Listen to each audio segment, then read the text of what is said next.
Megan Van Mater Davidson here. So I think it was 2 nights ago, I had a dream that I could see my fingernails, and I woke up and I still couldn't, so I am still lacking acuity.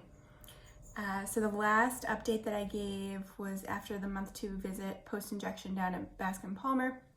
And again, that injection was for a trial of gene therapy for treatment of Leber's hereditary optic neuropathy. I'm going to talk a little bit more about LHON later on to give a little bit more detail there. I've only given like a slight synopsis.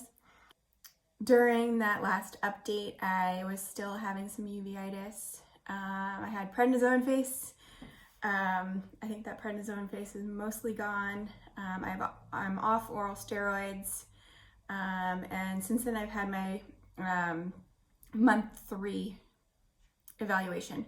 So that was about mid-September. We're at early October right now. That evaluation went pretty well. I was still up 5 letters from where I was prior to the injection, so that's pretty exciting.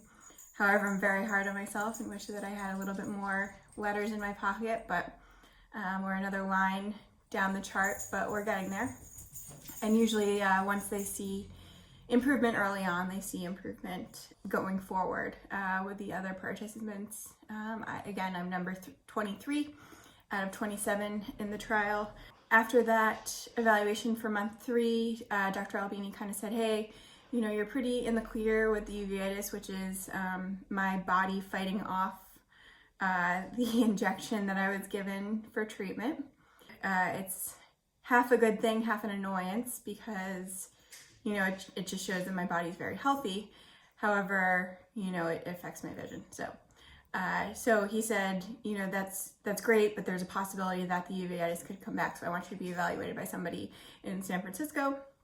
And I, you know, visit the proctor group here. So I saw the proctor group last week, and the uveitis is back. So this time it's only the front of my eye. I really haven't noticed it. Hey, Darcy. I really haven't noticed it, and today was the first day that I have noticed the cloudiness, and now I remember why I despised this condition so much, because the cloudiness kind of knocks you out and gives you a different form of blindness, and you just kind of have to deal with it and work through life. So I'm doing that.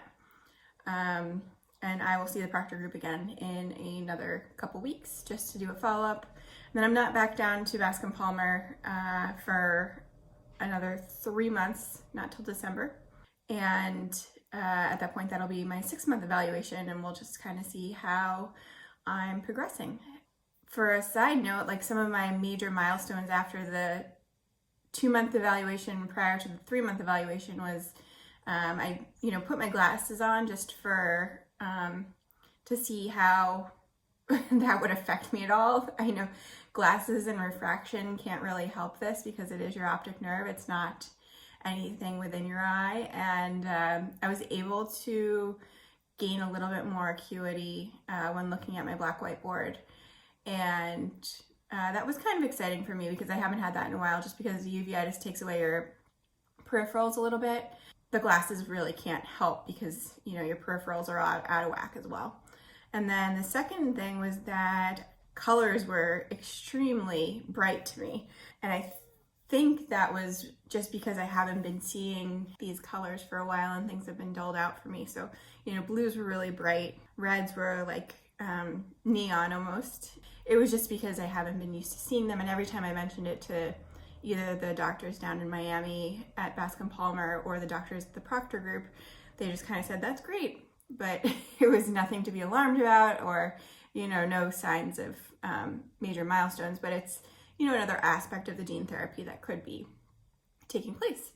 So I took that as a win. I'll take anything that I can get at this point. So Leber's. So Leber's is a maternally inherited gene mutation that either shows its signs or it doesn't. So I am an affected person with that gene mutation, and my mutation is 11778. From there, I'm the first one to show signs in my lineage. My mother's mother was a carrier, my mother's brother and sister were carriers, my mom's a carrier, and my brother's a carrier. However, none of them are affected, and I'm the first to be affected. So I kind of won the lottery there. And I'll tell you a little bit more why I say that, because so usually 50% of males, if they are carriers, become affected. And that's usually around the college years. And usually only about, I think it was 10 to 18% of females become affected. So I'm a rare breed there. And so my symptoms didn't come on until I was in my mid-30s. So it wasn't the college years that brought it on. It wasn't anything that I was doing. I kind of ask every single doctor about this. I wish it was something that I could have controlled and said, hey, this is your fault. Embrace it and just say that this is something that you did and this is your life moving forward. And in the meantime, I'm just trying to eat my fruits and vegetables, because that's as much as you can do pretty much, and live a healthy lifestyle otherwise, which is frustrating, but it's what I've been doing all along, so keep going. So that's more about labors a little bit and how I was affected. I just wanted to give this update because there's a lot of time between now and the December evaluation. That's the month 6 post-injection evaluation. And from now, it's kind of like hurry up and wait and see if the uveitis clears up again, and just get used to my new normal. So I am trying to keep working.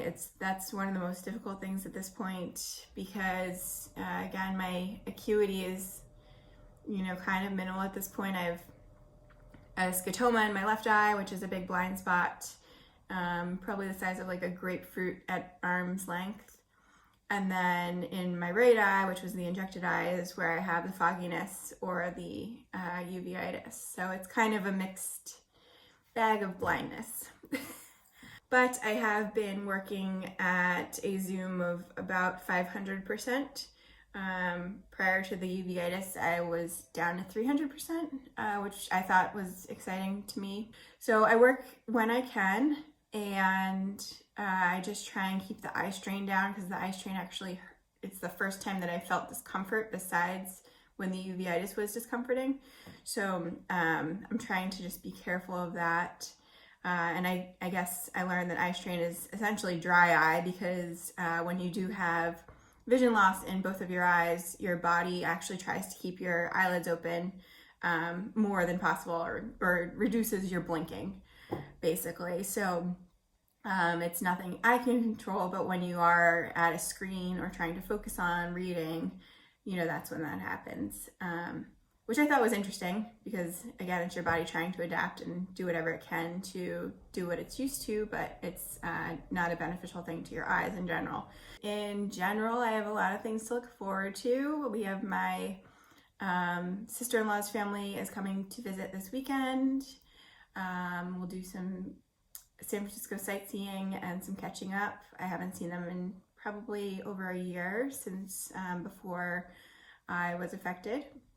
Then we're going back to Syracuse to do to see some family out there, and I'm going to venture on my own, which I'm very, very nervous about, to a conference in Minneapolis. So an airport that I am not familiar with, and I think I'm going to reach out to the airline and see if I can get some assistance in getting to my gate, and then on the inverse, getting to the ground transportation area so that I can actually order an Uber, because most of you know that's different in every city.